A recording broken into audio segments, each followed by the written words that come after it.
Hey, this is John in Seattle, and when I'm not telling terrible dad jokes to anyone who will listen, I'm stacking Benjamins.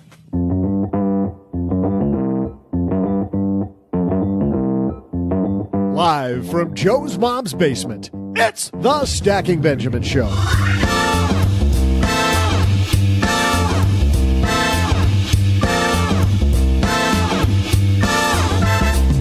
I'm Joe's mom's neighbor, Doug, and if you've ever wondered what rich people do with their money, well, hang on, kids, because we're coming to the rescue.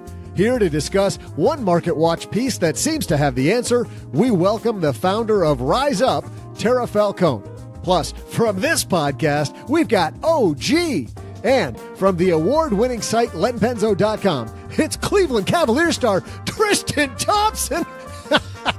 I got you with that one, though. I'm just kidding. He's got a hot date with Jordan Woods. It's just Len Penzo. Boring. Hey, but that's not all. On today's Friday FinTech segment, we'll talk about the future of FinTech.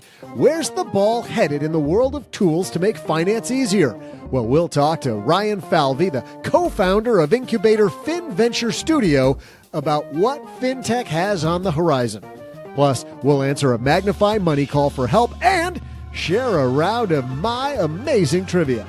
And now, because the weekend won't start itself, it's Joe Saul Seahigh.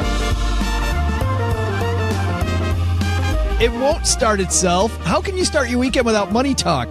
Hey, everybody, I am Joe Saul Seahigh, Average Joe Money on Twitter, and welcome back to Friday. And across the table from me, it's the friend I see nearly every Friday across the table from me, my good buddy OG. And Mondays and Wednesdays. How about that? On Tuesdays, Thursdays, Saturdays, and Sundays, we talk. So, we do. And then when we're really bored, we fly across the country to have beers. Yes, beers with anybody who will have beers with us. Mm-hmm. And luckily, today we got a couple people who could have beers with us. Actually, they're on my dad's shortwave. But in Los Angeles, California, hopefully he's got a beer ready. It's my good friend Len Penzo. I certainly do have a beer ready. And, you know, Joe, has Doug ever had a bad day at all? That guy, he's always just totally up. He is totally, isn't he? It's kind of annoying. I remember I have a friend, somebody talks about him that way. They say he's annoyingly nice. I don't know if anybody's ever called annoyingly nice, but they've called Doug annoying.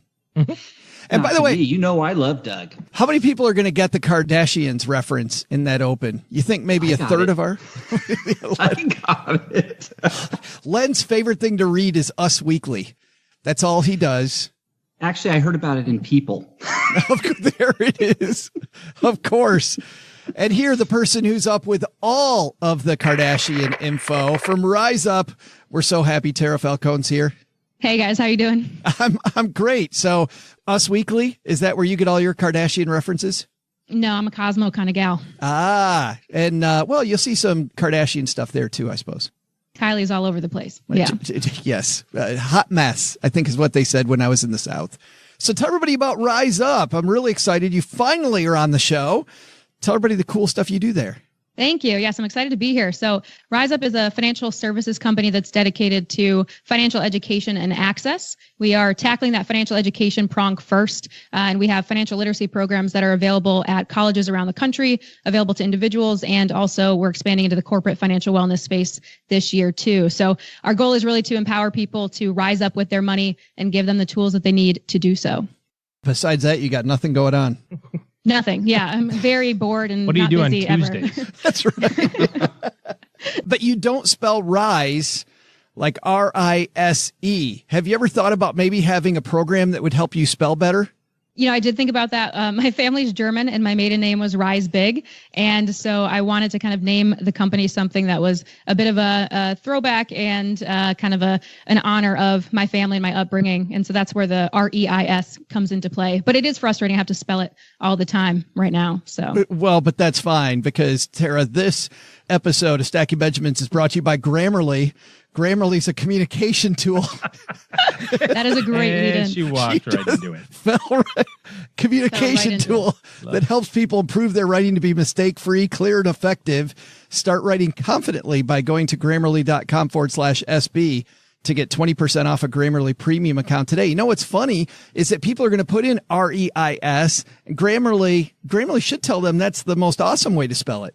They should. I would hope so. Yeah. I mean, obviously I need to talk to the people you're talking to that you get this podcast sponsored by them. Absolutely. Thanks also to Skillshare for supporting Stacky Benjamins. Skillshare is offering Stacky Benjamins listeners 2 months of unlimited access to over 25,000 classes for free. To sign up, go to Skillshare.com/SB.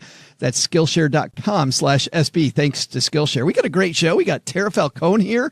Ryan Falvey is going to talk about the future of FinTech. So let's get this party started. Hello, darlings. And now it's time for your favorite part of the show, our Stacking Benjamin's headlines. And in our headline today, this piece comes to us from MarketWatch. It's an opinion piece I thought we would bandy about, as Mom says. Here's what smart rich people really do with their nest egg. This is written by Mitch Tuckman. The piece reads, most people think they're above average in intelligence, relationship status, and professional achievement. Social scientists call this illusory superiority. My business partner, Scott Puritz, has found the one area where even above average people, objectively smart, rich, successful professionals, seem to wave the white flag and admit to not understanding money and investing. Quote, one of the most shocking things is the low-level financial literacy throughout our culture, Puritz told the Washington Post. It's independent of education. Doctors, MBAs, corporate executives are incredibly competent in everything they do, but when it comes to investing, you run into this cauldron of mostly negative emotions, embarrassment, frustration, guilt. It leads to paralysis. It was funny. I was reading this morning, Tara, and I knew you were going to be on. You got to see this all over the place. Just people woefully incompetent when it comes to investing. Yeah. Smart people, not so smart people, rich people, not so rich people. It doesn't really matter. Investing especially seems to be something that's very intimidating to people. It feels like a foreign language that they've never really learned or been exposed to before. But where do you think we went off the rails? Like, why not? Why is a doctor great at prescribing medicine, but horrible with the dollar once they earn it? What do you think?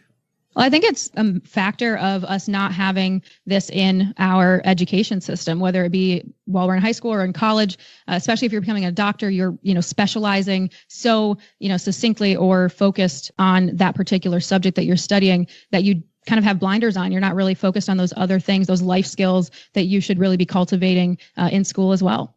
Len, do you agree with this should be taught in school?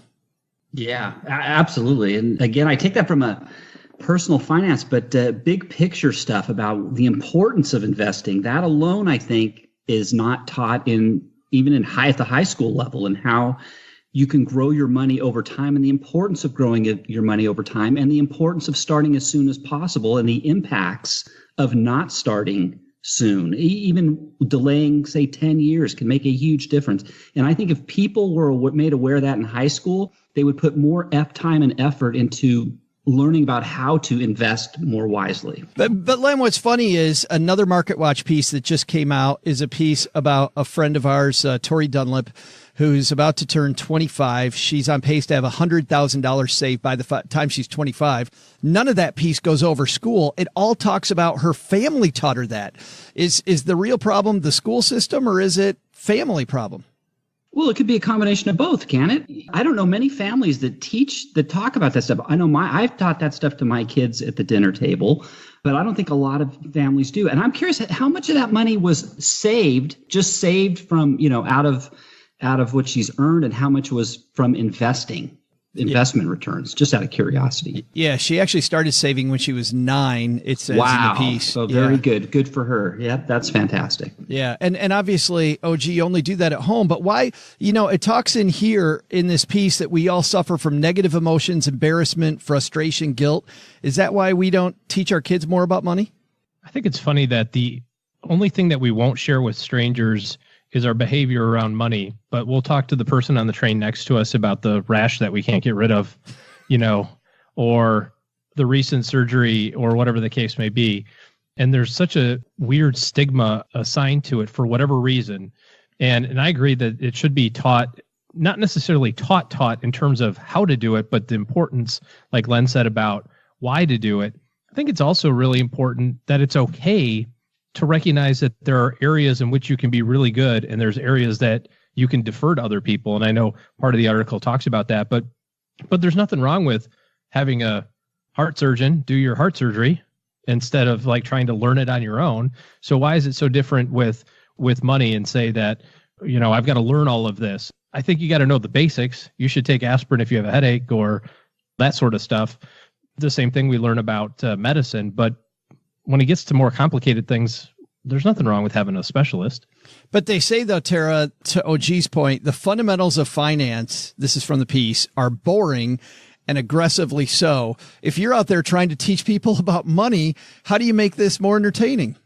Sure. Well, I mean, I try to infuse a lot of my own personal financial transformation into the stories and the lessons that I'm telling, try to make it a lot more relatable than maybe, the standard kind of cartoon piggy bank dancing across the screen that you might see in most videos. Also have interactive workshops and ways that students can ask me their own personal questions. That way it's not just somebody teaching at them, but rather it's conversational. What do you find most of those questions are based on? I mean, what's the most asked question that you get?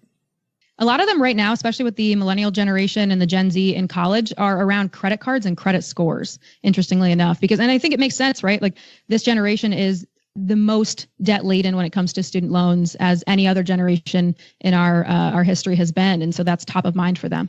It's so funny, Len, to Tara's point. When I went and used to talk at high schools, every single question, like Tara's questions, were variations on the form of, how the hell do I get into debt? How do I get into debt? Yes. Yeah. That's easy. Yeah. How do I get a car loan? How do I get a credit card? How does my credit score work? It's all debt based. Isn't that sad? But you know what, Joe, and I think I've brought this up in previous podcasts with you. Until about 1980, debt was really was a 4-letter word. People did everything they could to stay out of debt. And around 1980, things changed and we became a credit-based society. The whole attitudes in the past 30 years have totally changed. So it's just an attitude change. And we've really got to go back and start talking more about saving and investing and not going into debt. But it's going to be a process. OG, Tara makes it fun on a group level through stories. How do you do it on a one-on-one level with people?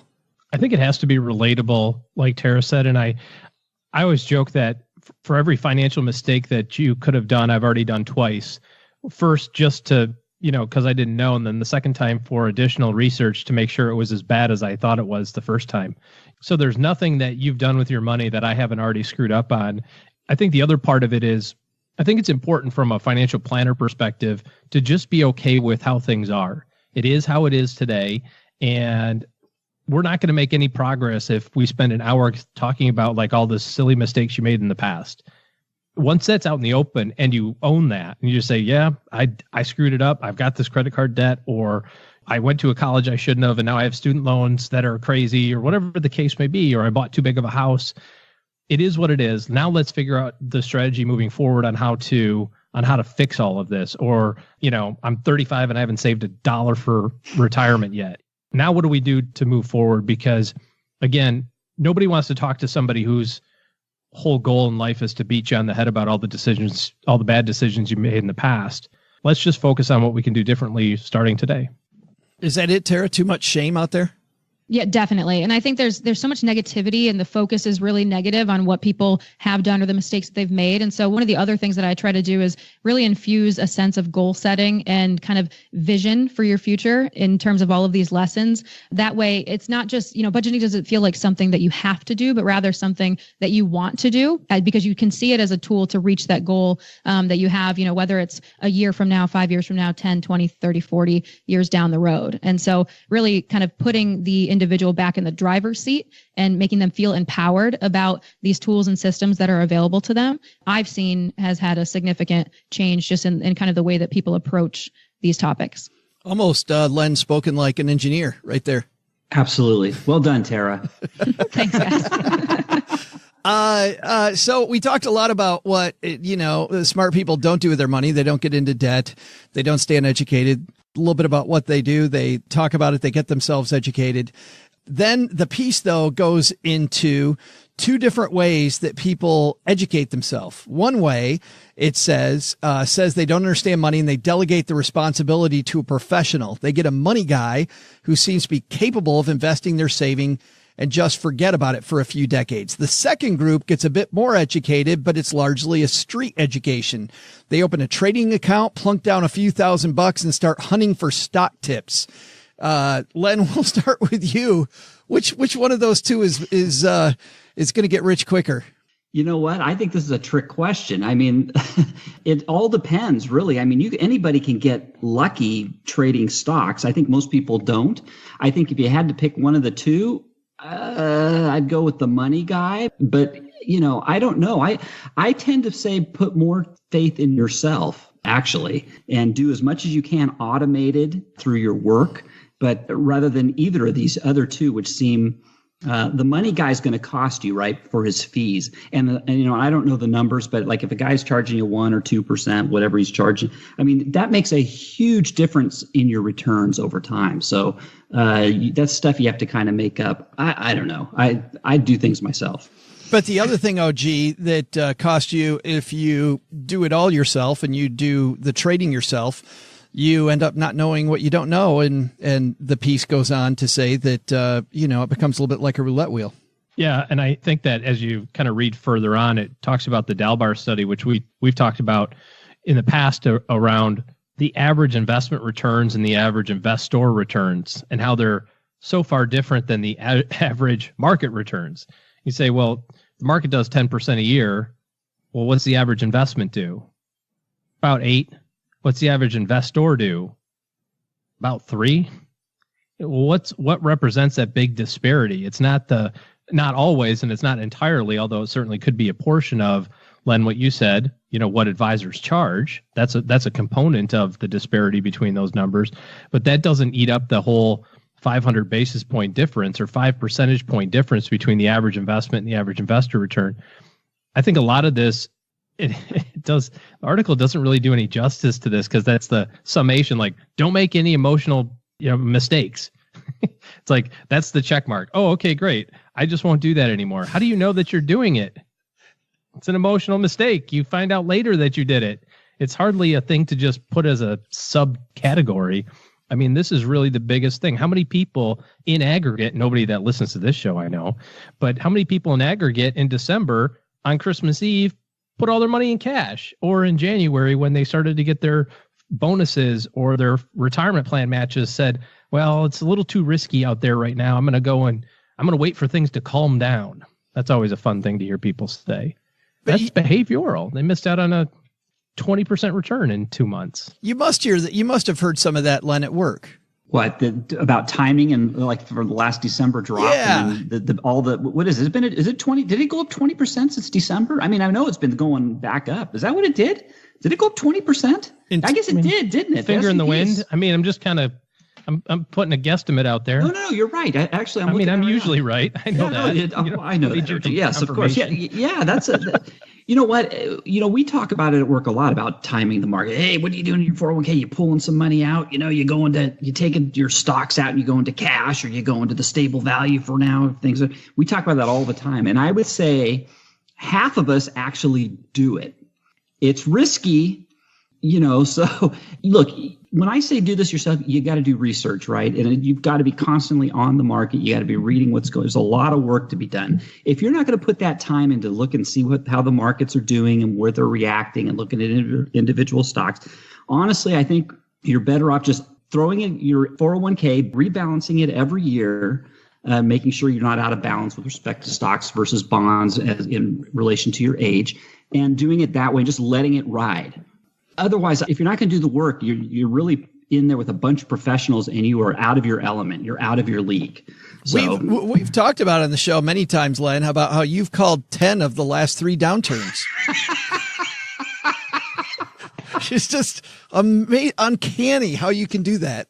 Hey, I admit it, and I own up to it. I have taken underperforming returns compared to the stock market over the past 5 years. So I have missed out on a significant amount of gains over that time.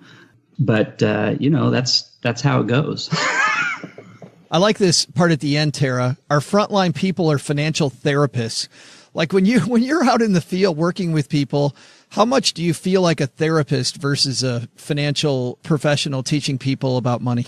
It's about 50-50, honestly. There's a lot of kind of like walking people back from the ledge, right? When they're either thinking about selling all of their stocks or moving everything to cash or stable value and the market's tanking at the end of last year as it did. But there's also a lot of, just fear in general because it's something that they don't know and that they don't feel comfortable with. Once you kind of get them to that place psychologically that they feel a lot better and more kind of confident with what they're doing, then putting those systems into place is much, much easier. And they're much more receptive to you teaching them about those systems. Well, and to OG's point, people make their own portfolio implode because of the fact that they don't have what this guy says the key is, which is, I guess, emotional intelligence about their investments. And I kind of agree with OG. He makes these great points and then has this succinct answer, like become more emotionally intelligent. You'll be good. How do you teach people to more often have the right behavior and not implode their portfolio? Is it all education, or is it teaching people how to be, more numb to the daily? What is it?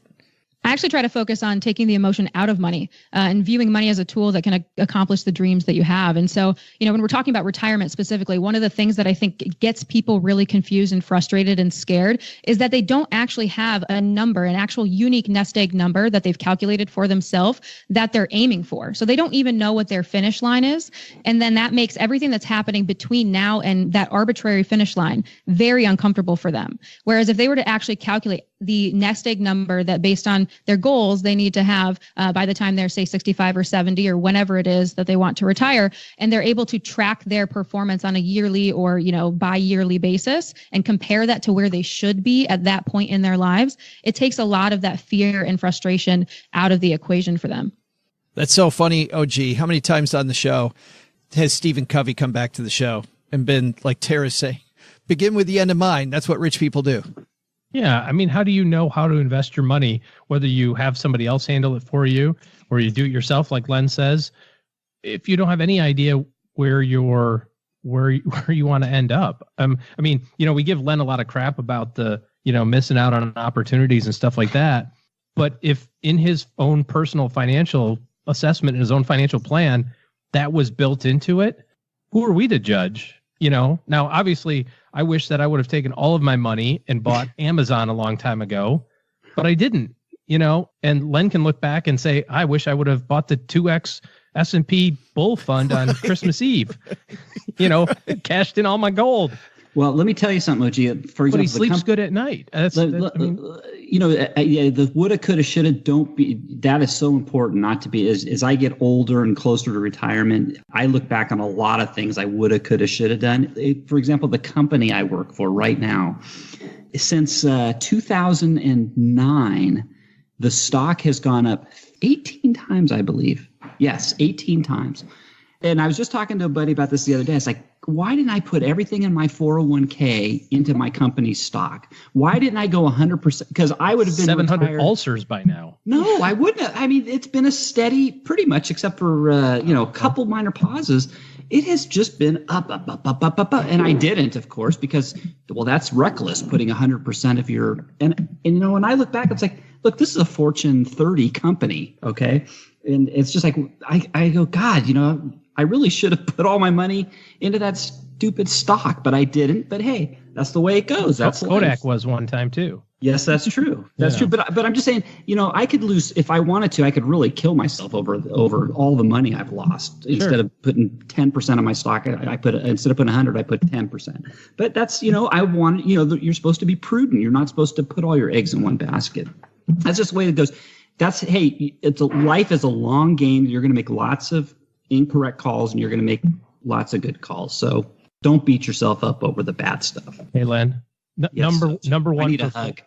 I was going to say number one performer in the last 20 years. What company? I don't know. Google? Nope. Amazon? Monster Energy drink. No way. How many times? Really? 400 and some odd 1,000% return. Wow. Yeah. I guess I don't feel so bad then. Yeah. I still think, by the way, Len would have had ulcers every day. Every day. Knowing you as long as I've known you, dude, you would have had ulcers on top of ulcers on top of ulcers if you had all your money in that stock. And I have colleagues who did do that. They put all their money in the stock. Most of them, believe it or not, were close to retirement and they were trying to catch up or get ahead. but they did it for short periods. They didn't write it the whole way, but they wrote it for a few, couple years. And yeah, boy, but at the time I was like, boy, you're an idiot, but yeah, but that's still a lesson we don't want listeners to learn. Please, please don't do that. No, don't. Right. Exactly. Yeah. And hey guys, before we get to your big takeaway from what smart rich people really do with their nest egg, I got to tell you what really smart people do to get smarter. They keep sharpening the saw, because the one thing that we know from Stephen Covey's 7 Habits of Highly Effective People, that sharpening the saw and getting good at your trade or things related to what you do is always important. And big thanks to Skillshare, by the way, who's in that business, for supporting Stacky Benjamins.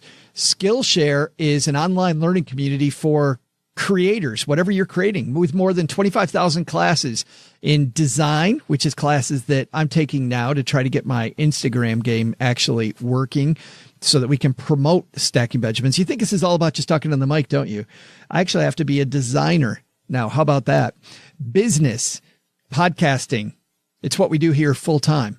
And so classes in business, financial planning, different aspects of money management, and more. You're going to discover countless ways to fuel your curiosity, your creativity, and your career. To take classes, let's say, in social media marketing, mobile photography. I talked a lot about that if you've listened to the shows in January and February about my DSLR class, creative writing, even illustration. My graphic design class, by the way, these people teaching these classes are no joke. They are teachers affiliated with the Smithsonian. How about that? Gary Vaynerchuk teaching classes in business. Simon Sinek teaches a Skillshare class. You've got the best and the brightest teaching you so that you can become the best and the brightest. That's not even in my script here. I should tell Skillshare to add that, because that was some seriously good copy right there. Whether you're looking to discover new passion, start a side hustle, or gain new professional skills, Skillshare is there to keep you learning and thriving. So sharpen your saw. Get better at the things that you need to make you great at everything you do. Join the millions of students already learning on Skillshare. And here's a special offer just for the stackers. 2 months of Skillshare for free. That's right. Skillshare offering Stacky Benjamins listeners 2 months of unlimited access to over 25,000 classes for free. You could take 25,000 classes in 2 months. Then you pay nothing. You have all 25,000 down. Probably won't learn much that way. Better to do it a class at a time. To sign up, go to Skillshare.com/SB. Again, head to Skillshare.com/SB so you'll get your 2 months now. That's Skillshare.com/SB. So let's wrap this up, guys. What do rich people do with their money? Maybe in just a couple sentences. Len? What rich people do, I think they are very prudent. I think they do a little bit of everything. I think they have money men manage. I think they're smart enough, if some of them are smart enough to do it themselves. But let me just real quick, and what I think, I've heard this before. If you have individual stocks, this is what I've always been told. When things are their rosiest, sell a little. When things are at their absolute worst and look terrible, buy. And I think that's a good strategy to have. It's an uncomfortable one, but it's a good one. OG? I really feel like Len should trademark that. I think you could be a little bit more succinct. Maybe buy low, sell high is what you could have just said. And that would have been just in line with what the author said of the article. Just don't get emotionally attached. It's fantastic. Biggest thing for me is be okay with decision-making in the past. It is what it is, and it's just about decision-making in the future. Tara, you've got the last word. Well, actually, Len, I think it was Warren Buffett really that said that best, which is be fearful when others are greedy and greedy when others are fearful. But I'll leave that to him. But I think the biggest thing and biggest takeaway for me is that the wealthy people educate themselves to, the extent that they can, but they also recognize when they need to bring in outside help, or when they need to ask for help from somebody who maybe is a little bit wiser and smarter about these things than they are. Does Buffett still own Dairy Queen? Yes. So. I don't. Yeah, I think so. He doesn't sell anything ever. I'm craving a Dilly bar. Queen. No, I'm craving a Dairy Queen banana split right now. And that's the last word. And cut.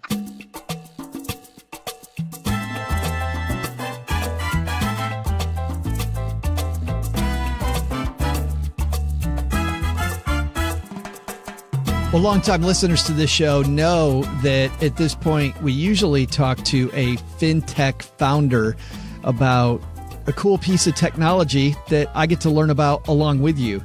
That's the fun about having your own podcast, is that when you like new technology, using your podcast to be able to find out exactly how these things work. And then I bring all of you along for the ride. But today we're going to widen it a little more because Ryan Falvey is the co-founder of Financial Venture Studio, which is an incubator for FinTech companies.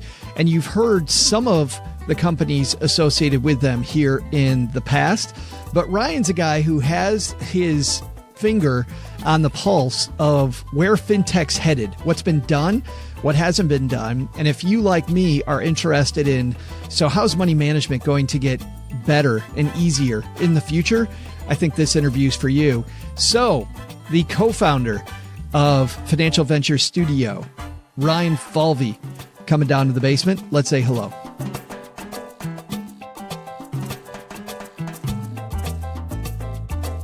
Walking down the stairs from Financial Venture Studio, it's our friend Ryan Falvey. How are you, man? Good. Thanks for having me here. Well, you're a guy with a front row seat, obviously, based on what you do. We'll talk more about Financial Venture Studio in a little bit, but you've got a front row seat to the FinTech world. What got you personally involved in FinTech? You know, I think I just have a problem with things that are just broken and don't work very well. And it seems for unfair and irrational reasons. And it didn't take long in my interactions with the financial services industry to realize that there was a lot of problems there. So I've always just kind of been interested in financial services, and particularly consumer financial services, and where there are just inherent unfairnesses and irrational elements and just broken markets.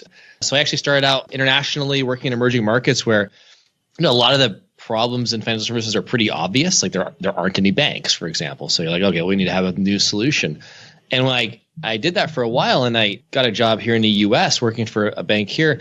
And I realized that the exact same problems exist in the United States. And that was a real moment of like, wow, there's a huge opportunity here for new entrants to really shake up the market and create some significant businesses. It's funny, Ryan, talking about emerging markets for just a second. We've talked to people about banking in Africa as an example, and how there's all this excitement there now around banking. Is that still an exciting area, emerging markets, when it comes to FinTech? Oh, I think so. Yeah, absolutely. We're not as close to it in the studio as some other investors, but I think one of the differences between many emerging markets in the United States is you just have blue skies where there really is you are growing the market very quickly, whereas that happens here, but to a degree you need to grow within pretty specific niches at first, or you need to be really a lot better than the alternative. But in many markets, where you're starting from scratch, you're seeing entirely new ways of thinking about every element of financial services, from lending to payments to what a financial product even looks like. So it's exciting, I think, in those markets, but there still isn't quite as much back and forth as I think you'd expect. Where is the excitement now in FinTech? Like looking currently, what are you most excited about? Which areas? What's interesting is I think we're seeing now a degree of sophistication on the part of founders where they're going into parts of the market that were, even a couple of years ago seen as just too difficult, too complex, too uninteresting to really justify a lot of investment or excitement around them. We're seeing a lot of stuff in real estate, for example. You're seeing a lot of new ideas that kind of touch on healthcare and financial services, or financial services and other products where there's a lot of friction. We're still seeing a lot of new innovation in things like PFM, which some people I think would say, okay, well that's kind of matured, but I don't think that's the case really at all. But a lot of our listeners are wondering, as you say PFM, you and I know PFM, but they have I have a bunch of listeners who just went, what the heck's PFM? Right. Personal financial management software. So your Mint is probably the most well-known. Digit, which is a great company, helps people save, or hybrids like Personal Capital. Yeah, Personal Capital has an element of that. Albert is a great example of a PFM app. We just invested in a company in our last class of studio called Telescope, which is about to launch, which is a really cool approach to personal management. What they're trying to do is take a page out of like the Calm, some of these meditation apps. or these things that are really just trying to get you to like change your behavior really slowly by just encouraging you day by day with tips, they're bringing that approach to PFM. So how you actually get into a practice of making your financial life better. And so, they'll go and you think about like, if you're really a fire devotee, like how could you use that to kind of link your long-term success to your near-term actions? The FinTech applied to different sectors. I've noticed there's been lots of, at least here coming through the basement, lots of student loan help stuff. Do you see that trend continuing? Less on the investing front, by the way, it seems like lately. I haven't seen as much, straightforward brokerage help stuff. Yeah, I think some of the straightforward stuff, you're seeing a increasing awareness on the part of investors that those markets are just really hard to just go straight at and attack. So you are seeing some more kind of trying to navigate, between some fields to try to do some of those same things. Student loans is really challenging, in part because, the federal government plays such a huge role there. So I think there's been a lot of efforts to raise awareness amongst consumers of like what their options are. But, to really have like a real breakthrough, I'd be hoping that maybe, knock on wood, you see some action from the government to like probably enable some more innovation, because it's just right now it's mostly been about informing consumers of their options and decisions. I know we've talked in some parallel areas to people on utilities and saving people money in their utility bills, or insurance tech. Any excitement there? Are those places where you think there's opportunities for more? I think there's opportunities for more kind of in everything, but what I really like is when someone just rethinks a product completely. So insurance is a good example. Another company we've worked with called Joust, which just launched about a month ago. It's a product for freelancers and solo entrepreneurs. Maybe if you're a podcast host and you have some really volatile income, or you could be a landscaper, for example. And one of the biggest problems that if you're a service provider, maybe you have a couple of employees, is this, it's kind of, there's a lot of informal interactions. So you might have a landscaper come over, and maybe every week he comes and mows your lawn, does some weeding, and then one day you say, hey, can you get rid of those hedges over there? And he's like, yeah, sure, no problem. He spends 3 hours doing it and comes over to you and says, okay, it's gonna be $500. You're like, whoa, I didn't agree to that. And he's like, and he kind of gets stiffed. And that's like the leading cause of like losses for a lot of really small businesses. And so what this product does, it's a transaction product. So our landscaper friend would download it and use it kind of like a checking account, but it allows them to really quickly spin up an invoice and have you sign it, look at it. So now we've agreed to some formality. Well, the likelihood of getting paid is way higher now. But then what he does is he offers a version of an insurance product, which allows you, the landscaper, to insure that receivable, so that you can say, well, if he doesn't pay, I'll still get it. And so you think that's actually technically an insurance product. I don't think people would necessarily think about it that way. Yeah. But it's a really interesting approach to solving a problem that affects, tons of small businesses, and really just kind of makes that whole process a lot smoother for everybody. I love that. The rethinking, kind of flipping it on its head. Yeah. That's where you see the real big ideas in the market, I think. Well, when you talk about really big ideas, to me though, Ryan, that seems like almost a really small but overlooked idea. Most really big ideas, I think, are small but overlooked ideas. It's interesting, and this is like one of the reasons I'm really excited. I like this space. If you think of all the giant financial services companies we have in this country, your Wells Fargo, your Bank of America. Wells Fargo started serving the America West, which is like a backwater. No one's out there. What's the big deal? Bank of America started as Bank of Italy, serving Italian immigrants in San Francisco who no one really wanted in their bank. And, you look at a lot of the big innovation in the market, it often starts looking at, providing a really specific service to a group of consumers or businesses that are overlooked, seen as too small, seen as kind of not really desirable customers. And there's a lot of those people in this country right now. So I think there's a lot of these ideas. You meet lots of entrepreneurs. You meet lots of people that have ideas that they think are groundbreaking. Maybe there's people listening right now that have an idea and they're not sure what to do with it. What's the biggest mistake you see new entrepreneurs make? Well, I should just start saying every entrepreneur makes lots and lots and lots of mistakes. Like, you should just feel really comfortable making mistakes. The most deadly mistake, though, is really not having a product that people love. And that sounds like that sounds ridiculous. But, you are better off having 50 people who really love something than having thousands and thousands of people who kind of like it a little bit. And I think anyone who's ever, been in business, I mean, your show here, you have your hardcore listeners who really pay attention to it, and they kind of keep you honest, and they're giving you a lot of feedback about it. And you're listening to them to go, okay, where am I going to take this business? We love, by the way, both of those people. Just to let you know. Yeah, exactly. And they're the drivers of the business. And so when you have them, you can really, as an entrepreneur, as a manager, really figure out exactly where you want to drive that business. And you see these opportunities that no one else sees. And I think a lot of, especially in the venture space, founders will go and they'll raise money and they'll look at some of these intermediate steps as goals in themselves. And, they might not realize until a year or two in that people just don't really like the product that much. You can't really come back from that. So I would always tell people to kind of bias towards starting small, really finding something that people enjoy and love and give you feedback on and use. And if you have that, everything else, you can make a lot of mistakes if you have that happening. You guys are getting ready to work with another class of entrepreneurs. People listening have no idea really how you work when you work with entrepreneurs. In fact, we'll have a link on our show notes page where people can apply if they have an idea. Tell me about what you guys do and about this new class. Yeah, so we have an open application process right now. We look for companies, entrepreneurs kind of across the country. Really, if you're doing anything in financial services, if it tangentially touches financial services, like we'd love to hear about it. There's really no stage that's too early for us to engage with us. What we do is we invest money. We usually invest a relatively small amount of money up front, about $50,000, but we'll go up to about $1 million of total capital into a company over, say, when the company's really growing over the course of like the year or so after that investment. And then it's a 6-month program, and we focus on connecting founders and entrepreneurs to the kind of the 5 key stakeholders we think are really necessary to build a successful financial services company in this country. Potential partners who can help them to scale, whether that's enabling the product or helping to distribute it. Regulators and policymakers who are very important. This is a regulated industry, and understanding like how they think about what you're doing and being aware of what you're doing is really important. Obviously, the investment community is a key group. But then, guys like yourself, the media, influencers who can really drive a lot of early users and give you feedback and kind of put a product into the consumer psyche.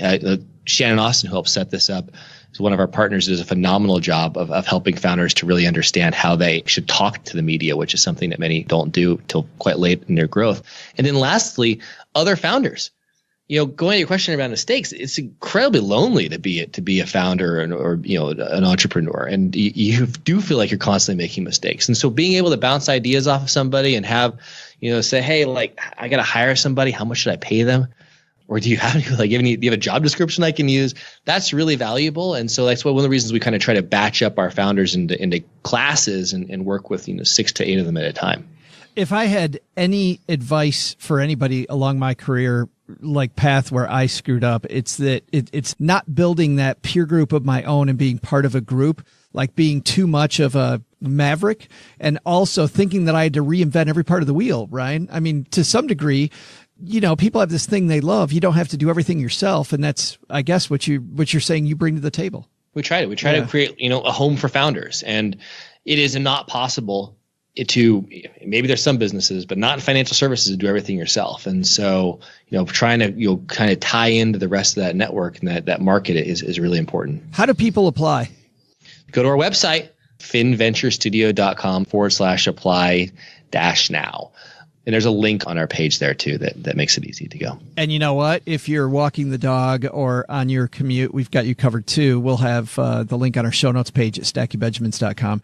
Ryan, thanks so much for talking about the future of FinTech with us. It's so exciting. I love seeing all the new stuff around the corner. And I love when I talk to people like you, hearing about these ideas and going, why didn't somebody think of that sooner? Yeah. The good ones are like that. You're like, wow, that's really obvious.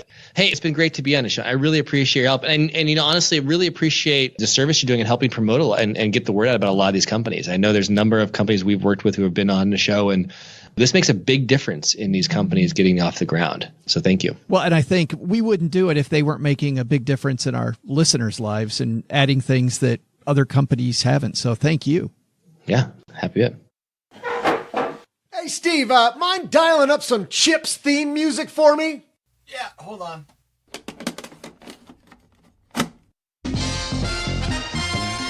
That's sweet. Thanks, man. Hey, trivia fans, I'm Joe's mom's neighbor, Doug, and check out our new theme music. No, I'm kidding. That's way too cool for us. It's actually the theme music from the old hit TV show Chips, which co-starred today's birthday boy Eric Estrada and his partner Larry Wilcox as Ponch and John, partners on motorcycles working the highways as part of the California Highway Patrol.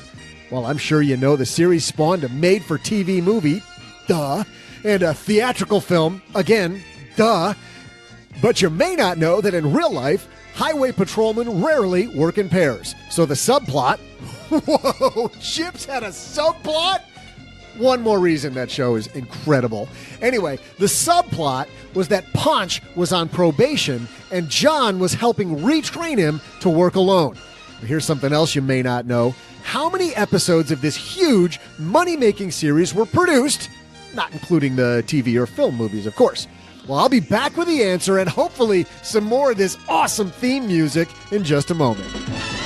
All right, we explained this terribly complicated game to Tara backstage. Tara, you got the terribly complicated rules down?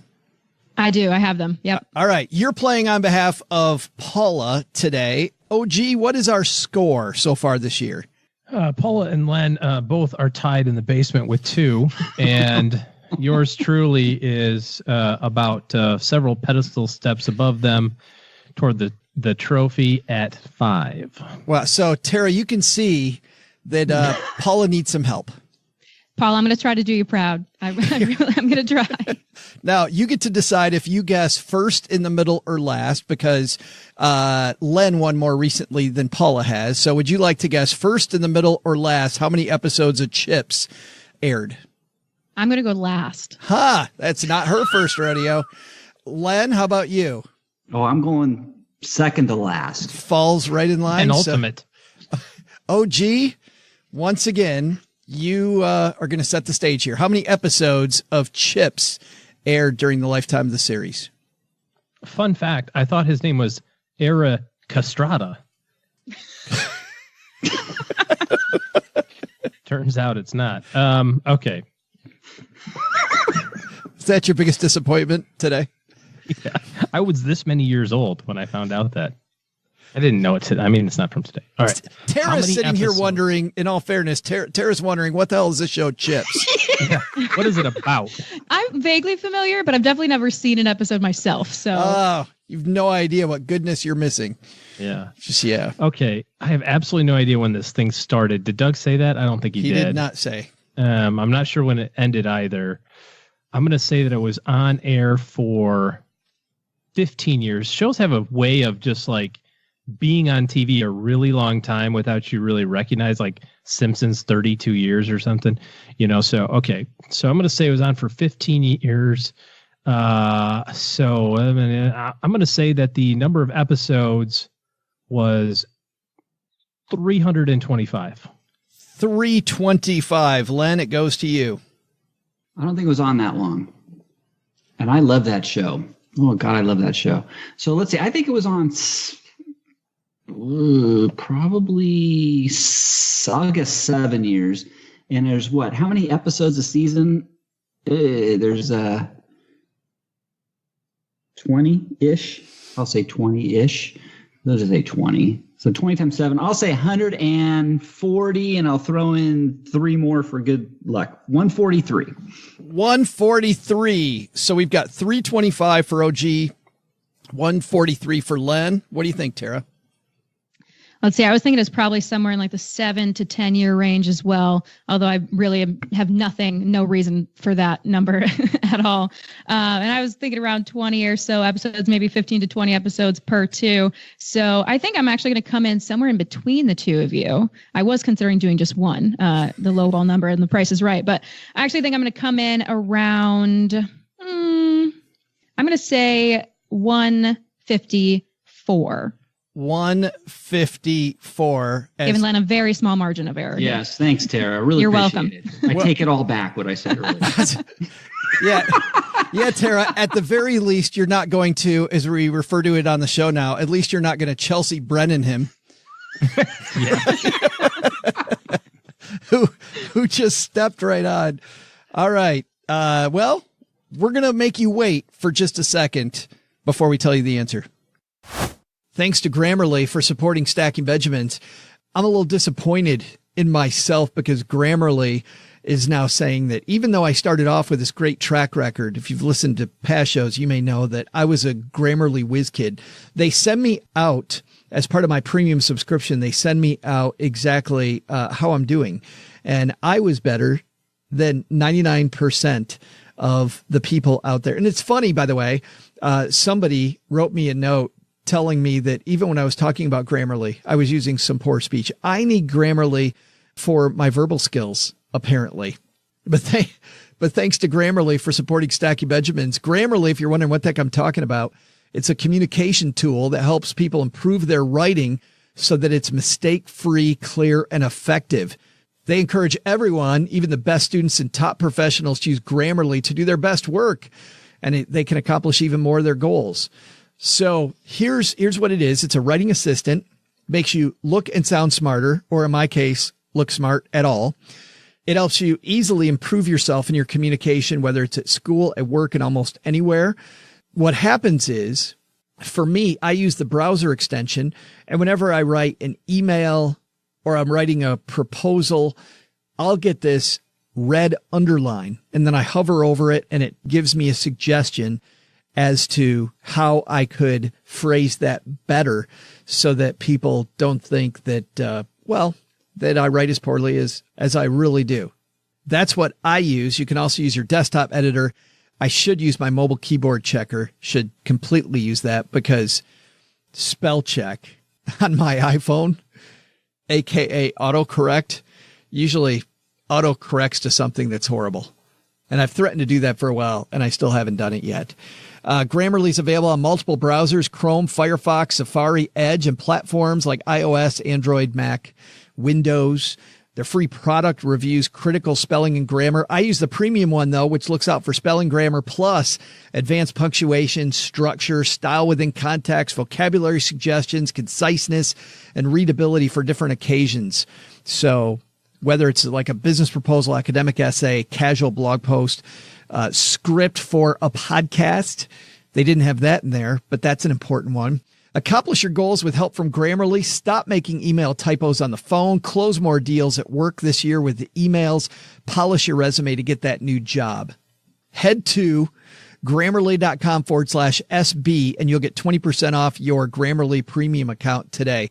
Our friend Kelly wrote to us and said, hey, I'm on my phone and it keeps taking me to the app. You actually want to use the bigger screen to sign up. And then once you're signed up, then the phone app works great. But on a device other than your phone, head to Grammarly.com/SB and you'll get 20% off your Grammarly premium account. Make sure you got the SB on there, Grammarly.com/SB for the 20% off. OG 325, you're the highest, 2 times the highest. I think you're way double. I think you're way off. Way off. Yeah. Way off, OG. Still you feeling good about that? No, I didn't feel good about it to begin with. So actually, in my psychology, I was trying to overshoot everything and hopefully drag everybody up closer to me. Because it would eliminate that the $1, Joe, I'll take $1 answer, which I think I successfully did. So hopefully no one wins. I don't know. Terry, you could have gone $1. What if everybody's over? I could have gone $1, but I didn't want to just take the easy route. You know, that's not how I live my life. That's not, that's not my MO. So I wanted to come in somewhere in the middle with a substantial, thoughtfully executed answer. I have a question. How is between 143 and 325 and you picked 154, the middle? Because I don't want you to win. So exactly. I'm giving myself the largest You're right. margin. I absolutely take everything back. Good I said about you, Tara. Yep. Yeah, as Doug says, duh. Right. All right, Doug, give us your answer. Hey there, trivia fans. I'm Joe's mom's neighbor, Doug, and today's trivia features the theme song from the hit TV series Chips because it's co-star Eric Estrada's birthday. Hey, Steve, can you dial up that Chips music again? Awesome, thanks. Okay, so anyway, you might wonder, what does an old TV show have to do with money? There were lots of money fights behind the scenes on the show. Eric Estrada didn't appear on 7 episodes because of a contract dispute. And Larry Wilcox, well, he skipped the last whole season because he didn't like how Estrada was getting all the attention. Hopefully, today's trivia answer will get your attention, though. Here was the question. How many episodes of Chips actually aired? The answer? 139. Have you watched them all? Nah, you know what? You don't need to watch the 7 Eric Estrada's not in. I mean, without his gleaming white teeth and amazing hair, what's the point? I mean, really? Oh, Lenny, you were so close. Did I miss it by 8? You missed it by 3, right? It was 139 was the answer. Is that the answer? You had it pegged at 140, and then you added 3 more. You would have still been over, which would have been probably more painful. But oh my God! You're welcome for the anchoring of 325. You know, that's twice now. That is twice I have missed. I have lost because I just barely overshot. What was the other one I just barely overshot? I can't remember. Barrel jumping? No. That one I didn't have a choice. That was like a 16, 17, 18 or whatever that was. That'll go down as the worst question in history, that one. Gosh. Now, you know what? We're talking about stocks, regretting stocks. You don't regret my stock picks, but these are the picks that I regret. These are the ones. He always says to the honeybee later. So next time you have it, Len, you got to say, here's my number, but I'm going to subtract 3. Yes. That's probably better. Hey guys, let's take out the magnifying glass and help somebody do better with their money. Today's hotline call comes to you courtesy of magnifymoney.com. When you head to stackybenjamins.com/magnifymoney, you find those financial products you use every day. They're nowhere near the best in class. Over 92% of the products available online, all ranked at Magnify Money. Head to stackybenjamins.com/magnifymoney for more. It's funny when you look at especially at savings account rates. So many people have really low savings account rates now. Magnify Money's looking at tons of them over 2%. So if you're stuck in brick and mortar land, I think FDIC just recently said that the average person is being paid 0.06. So if you're not over 2%, use stackybenjamins.com/magnify money, where you'll find most of the winners out there. Speaking of winners, the winner who called into our show, how's that for a transition, is Tim. Say hi, Tim. Hey, Joe, OG, and Bumble from LenPenzo.com. I recently read The Power of Zero, and although the chapter on LERPs nearly made me throw up in my mouth, the book did raise a question in my mind regarding how much my wife and I contribute to our different retirement accounts. We are both 34, and right now, nearly 86% of our retirement money sits in traditional IRAs and 401ks. If the premise of the book is correct, which is that tax rates are currently at historic lows and will be going up in the future, then shouldn't we be squirreling away as much money as possible in our Roth 401ks and IRAs? Additionally, what are your thoughts on approaches to trying to minimize provisional income as much as possible? As for anyone learning something, don't worry, it's just me listening. I'm looking forward to that Greatest Money Show on Earth t-shirt. I'm a size large. I love how everybody always leaves their size at the end of the answer. By the way, I'm a large. Love you. That's great. Well, let's talk about taxes at first. So, Tara, what do you think? Should you be maximizing Roth IRA land right now? I think if you're in a low income tax bracket versus where you think you'll end up being when you're older, it's a smart move. I also think there's something that wasn't discussed in this and that isn't discussed often, which is that you can actually do both. You can play a kind of game of tax arbitrage where you contribute some of your money in a traditional sense and then some of your money in a Roth sense, so that, depending on what's going on in your income situation when you do retire year by year, you can choose to pull from various funds that can either be taxed as income or that wouldn't be taxed as income in the case of Roth distributions. So, for me personally, talking especially to young people in their college years or shortly after their graduation, definitely recommend the Roth. I think that's the smart way to go at this point. But, with anything, the administration can decide on a dime to change the rules on us. So just because they're promising that those contributions won't be taxed anymore in the future doesn't mean that that will actually play out. Len, with your retirement plans, do you pay a lot of attention to tax diversification? I try to, yes. Basically, because what Tara said, it's like, you don't know what's going to happen in the future, right? So So it's best to be diversified to handle everything, every possibility. Yes, you want to have a little bit Roth. You want to have your 401k so you get some taxed out of your retirement right up front, and you want to tax defer. Yes. OG, what do you think? Should he be shoving as much money as possible into his Roth? Well, I think you should be shoving as much money as possible into savings in general. I think he said he's in his mid-30s perhaps or something like that. The interesting thing about compounding is that the faster that you get the principal in there, the more likely it is to grow at an ever increasing rate for you. So I think the question necessarily isn't where should I put the money, but how do I get more money to put in? I'm with, Len and Tara here. I mean, we're one Congress away from all of this changing. I was talking to somebody the other day about estate planning, and they said, the estate tax limit's of 11 million right now. Who cares? And I went, yeah, 15 years ago it was 600,000. Yep. Yes, it was. So, we are a snap of a finger away from somebody going, yeah, we're going to change this. The time to be thinking about that isn't on your deathbed. And the same thing is true when it comes to your retirement plan and taxation. I think that we kind of are in a low tax bracket environment right now, especially if you're in that 10 or 12% range, then yeah, it kind of makes sense to have a lot of money in your Roth. If you're still upwards in that 35% bracket, you're a real high income earner, yeah, it probably makes sense to defer a lot because that's also a big number and you get some benefit for the tax deferral today. So it's not a either or, it's a both, and it's going to be different this year and next year. How much did you take in exemptions this year or deductions this year versus next year and stuff like that. So I don't think you can set it and forget it here. I think you got to go through it every year. Do you, Tara, do you see many people when you're teaching, many people ask this type of question about tax diversification?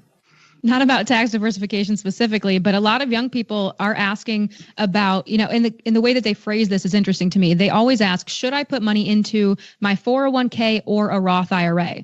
And I think that's one of the common misconceptions is that those two are completely different. To me, they're kind of comparing apples and oranges because you can have a regular traditional 401k and a Roth 401k, right? Which is one type of investment vehicle and two different ways of taxing the money you put into it. Then you can have an IRA as well. You can actually have both, and you can have a traditional IRA or a Roth IRA. So asking, should I put money in a 401k or a Roth IRA is actually not really the way you should be asking that question. The question is, which account is the best vehicle for me to be saving for retirement? And then once you have the answer to that question, should I be allocating money to that as, a traditional contribution or as a Roth contribution? Yeah, like start off with the goal, like we were talking about earlier, what rich people do, and then which tax treatment is the best one for that goal. Yeah, that's how I like to approach it. It's kind of like, where are we trying to go on this road trip and what's the best car to get us there? And then is it an electric vehicle or a gas vehicle? It's kind of the way that I like to break it down to young people. It makes most sense to them. Well, and then the other question is not just what car gets you there, but are you going to stop at Dairy Queen and get a banana split? Banana split, right. On the way there, because that's the key question. That was the key part of this whole show. It's an important question. Yeah, I think that's going to do it for tonight. Len, it must be time for your ice cream survey again or something on lenpenzo.com. That was one of my favorites when you found out that Kirkland ice cream was like phenomenal. You know what? I'll be honest with you. I think it was the Albertsons brand, the store brand. It was the store brand that I think was the winner. It's been a while. I got to go back and take a look at that. Maybe I'll repost that. I think the next time I come to LA, we just got to repost it. I say we redo it. You know what, Joe? For your listeners, I'm going to repost that article. Yes. Come on by lenpenzo.com. It's going to be up there. The ice cream taste test challenge. It is fantastic. Well, I won't give away the point, but I think I just did. I think I was just about to say that. Actually, I guess you should bury the lead a little bit more there. Won. Yes. But those people who have listened to the show for a while know Len's memory might not be. That's true. All that great. Right. OG, what do you got coming up this week? Oh, goodness. What's going on? Well, as we are presently going to hit end on this recording, I'm going to do one more trip down the slopes here in Colorado. This is our spring break. So we're going to do that. And then I got to be aware of Joe stabbing me in the back as it's Ides of March Day. Or Ides of March Day. Yeah. At 2, Brute. Sitting right here, man.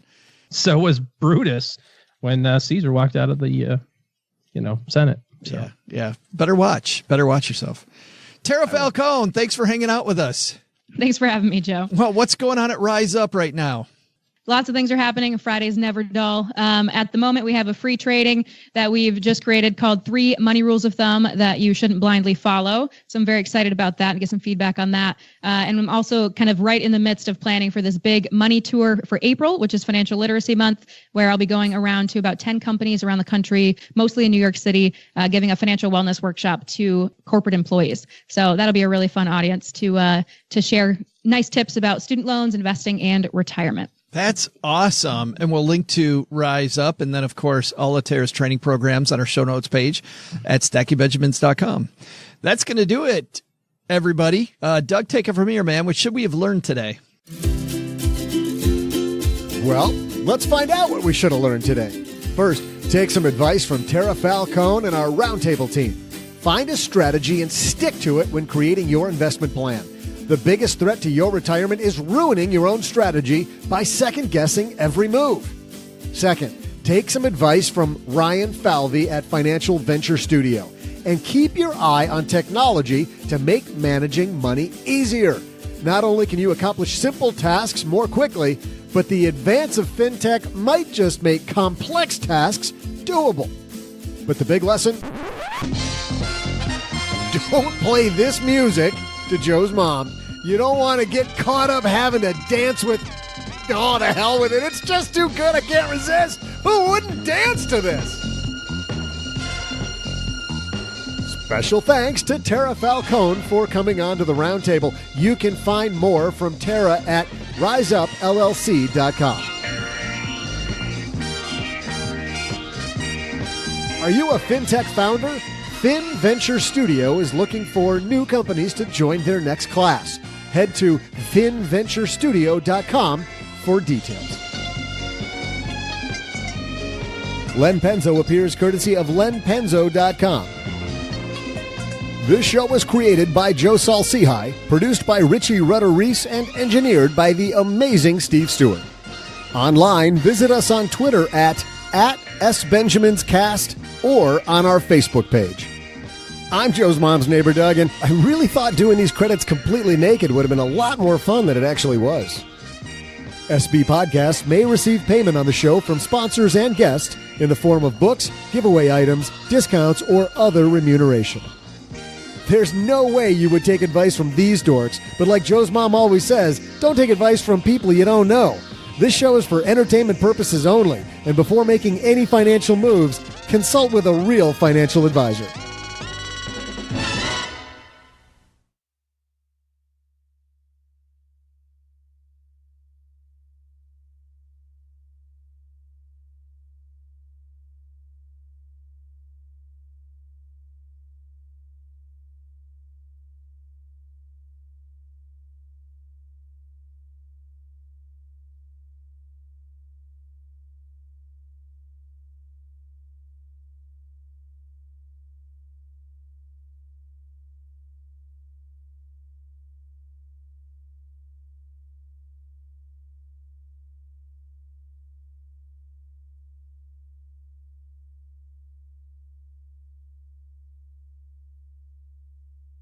Welcome to the after show. Tara, this is the part of the show that doesn't exist, so you can't talk about it. What happens here stays here. Did you guys see somebody posted, I think it was in our basement Facebook group, that meme with the guy saying, hey, I got to the meeting late, so I didn't learn all the rules. I didn't learn all the rules of Fight Club, but I got to say, Fight Club was highly enjoyable. I highly recommend it. You all should go. Like, you know. Yeah. Talking about Fight Club. Cute. Yes. Haha. All right. This is like Fight Club. You don't talk about it. Yes. Got it. This piece is from the Mirror. Bride banishes sister from wedding because of her speech, but gets no sympathy. Apparently, this originally comes from Reddit.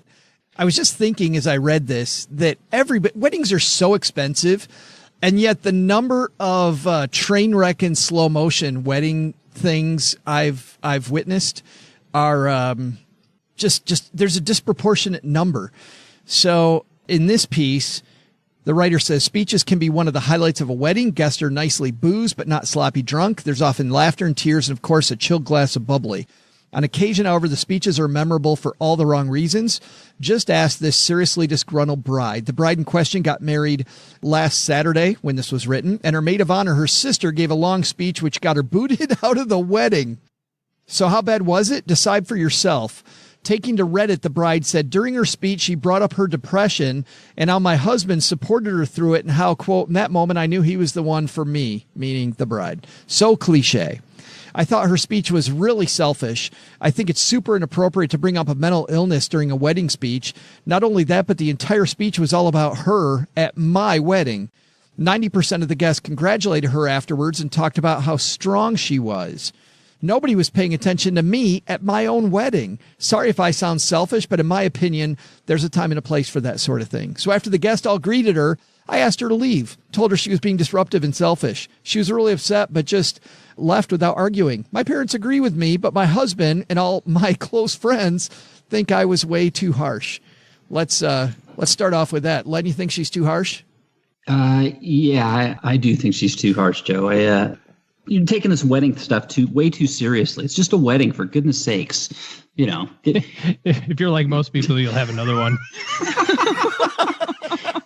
I don't know, but I'm a guy, so I look at these wedding things as like it's just another day. It's like if I kind of wanted to just go and get elope, but that didn't happen. So because romantic, that's romantic. Well, that's just how it is. So it's like this is gonna be a great conversation. I can tell.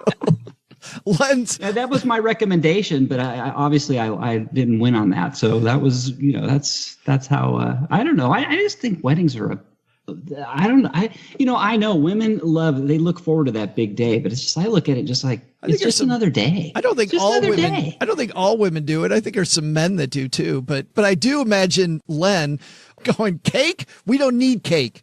Let's give them like crackers.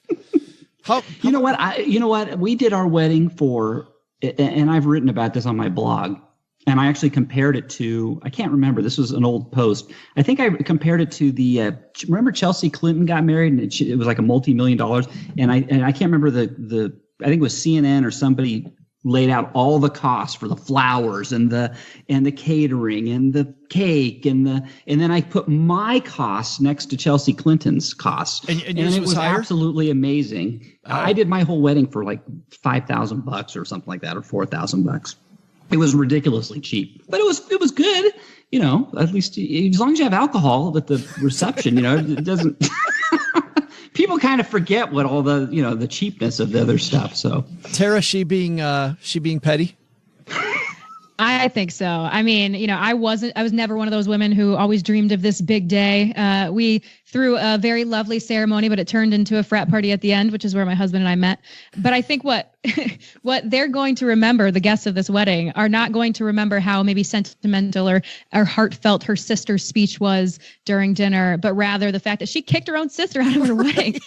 That's what they're going to remember from this. So yeah, I think she was totally over the top. What I give my friends, or the advice that I give to my friends, which is kind of what Len alluded to, is that, the marriage is yours, but the wedding is for everybody else. So, don't be offended if something doesn't go the right way on your big day, because it's really a celebration of two families coming together, not just about you that day. Hey, Joe. Yes. I have a guest here. Somebody wants to put in her 2 cents. It is about time. It's about time. About time we had the honeybee on the show. She heard me talking. Now I'm in trouble. So hold on, okay? All right. All right. Here. Hey, Joe. It's about time we got you on the show. Hey, I just want to say I heard Len saying our wedding was cheap.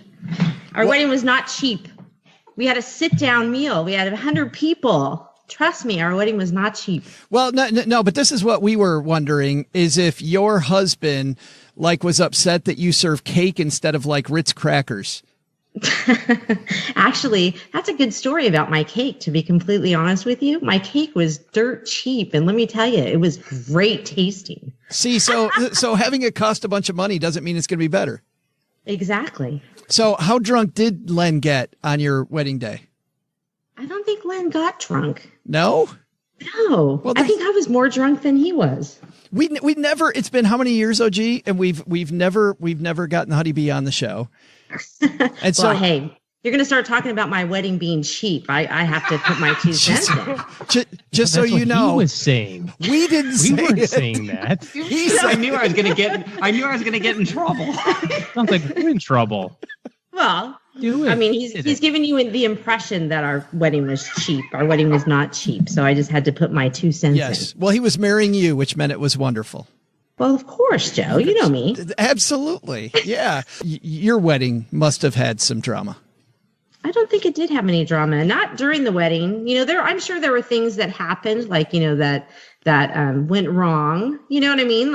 Actually, what actually we had people not show up. We had people not show up, and we had people not show up. You had to pay for it, and that's drama. And then we had people show up that weren't even on the guest list. I've apologized for that like 57 times. I thought I was invited. You thought you were invited? You could have come, Joe. We would have let you in. Great. That's true. We had people that RSVP'd under RSVP. And they brought like a whole bunch of guests. So we had I think it was like 120 people. And we were only supposed to have like 100. Yeah. So we had to pay for extra food. That sounds like your crazy families right there. I can imagine that. Well, and then too, I think what really stands out for me is the fact that, you know how when you're introduced and you come in to the reception area, and the guys are supposed to sit on the groomsmen and the groom's supposed to sit on one side, and the bride and her bridesmaids are supposed to sit on the other side. They got it all screwed up. So I had to sit to the left of Len, which I'm left-handed. That's like so not what I wanted to do, but I couldn't change it. You couldn't just switch it around. I'm sitting on the guy's side. No, I'm serious. It's just it was irritating. It was family drama. That was the big thing. Let's bring no drama. I'm going to tell you, there was no drama. Not where anybody could see. Well, let's bring these guys back in. OG, drama at your wedding? There's no drama in my wedding. There's no drama in my life. Come on. Why would there be drama at the wedding? We've met your mom. Magical. We've met your mom. We've heard about Steak Brother. Something must have gone down. I've been married a long time. I don't really remember much of any of it, to be honest with you. Okay. I mean, drama then at a wedding you've been to. Tara, you must have been at a wedding where some stuff went down. Not drama at a wedding. I mean, we had a couple of hiccups in our own, maybe some, parts of speeches that were pulled off of YouTube and just kind of not jokes that you should tell in front of family. But otherwise, the best part was what happened afterwards and the stories that came up after the fact, because we ended up going to a club on the beach for the rest of the night, and the night ended at like 3 a.m. And there were just some really amazing stories that started trickling in at brunch the next morning. So, but I can't share any of those here on radio. I'm sorry. Let's just say there was a lot of sand, and yeah, that's all I can say. Well, yeah, Len. Yes. Drama at a wedding you've been to. No, I can't. There's. Oh my goodness. All tight-lipped today. All right, I'll tell mine. Then we're going home, which is at my cousin's wedding. It was a very nice wedding, but they didn't have a huge budget. So when we came in, the very last people to come in were the wedding party and the bride and groom. And my new cousin-in-law, she walks in, the bride, and immediately all of her features change, and she's really upset because they had this ice sculptor and had these beautiful swan, and they had these hors d'oeuvres sitting all over. And everyone who came to the wedding that was waiting for them thought that those hors d'oeuvres were hors d'oeuvres before dinner. And that was it. That was totally it. And so everybody ate all the food before the wedding party got there, and they had nothing. That was the food. That was the food. That was short it. Party. Yeah. She was horrified. So that's a good one. At that same wedding, my uncle is standing outside the hotel in his tuxedo. The whole wedding party's already gone. Everybody's gone. And my wife, Cheryl, walks out because I'm in the wedding party. My wife walks out, and here's Uncle Eddie, the father of the groom, standing there by himself. Like, well, you're supposed to be at the rehearsal. He said, I know, everybody left without me. He was standing there for like 15 minutes because everybody just took off without him. That whole wedding had fantastic stuff happen like that. I can't talk about the stuff in my wedding, though, that happened, because I'm going to be like you guys. I will tell you this. I'll tell you when they asked for the ring at my wedding. So we're up there at the altar, And when the preacher says you can now put the ring on the bride, whatever he says there. It's just like the that. best man, right? Just verbatim. That's a direct quote. So the best man, right? He's supposed to, he's supposed to hold the ring, right? So he starts looking in his pockets and he doesn't have the ring. People in the church are there, you can feel the tension. It's like, uh-oh, oops, sorry, bleep that out. That's all right. It's like there's tension in the room and people can feel it and they're like, oh no, he lost the ring. So he looks to the groomsman to his, I guess it's his left, and the groomsman, he starts looking in his pockets. No, he doesn't have it. So that groomsman looks to the groomsman to his left, and they go all the way down the line to the last groomsman. The last groomsman, pulls a Cracker Jack box out of his tux and passes it back to the best man, and the best man opens the Cracker Jack box and pulls out the ring and then gives it to me and to put on. That's so awesome.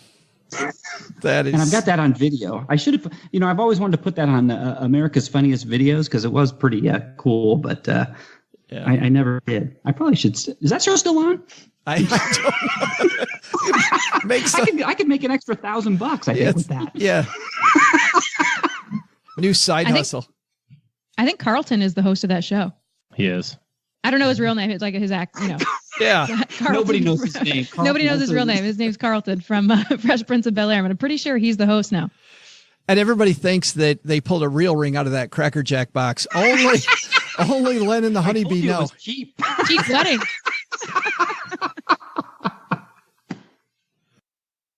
So I think the takeaways here, OG, biggest takeaway, what do rich people do with their money? Biggest, I don't know. I gave you all my salient points already. Biggest takeaway. I'll come back to you. Let's start with Len. Come back to me. I'm just going to say whatever these guys say. Well, you're going next because Tara gets the last word. So here we go. I'm just going to agree with Len. All right. Come up with something good, Len. Joe, my takeaway from this, really, I don't think there's a right answer. I really don't. I think, you just got to do your research. You got to be wise and prudent. I think, like Tara said, what did Tara say? Oh, it's hell getting old. Welcome to something really good, and I can't remember what it was. Welcome to recording of the Stacking Benjamin Show. This is my first time, and I'm loving it. This is great. That's right.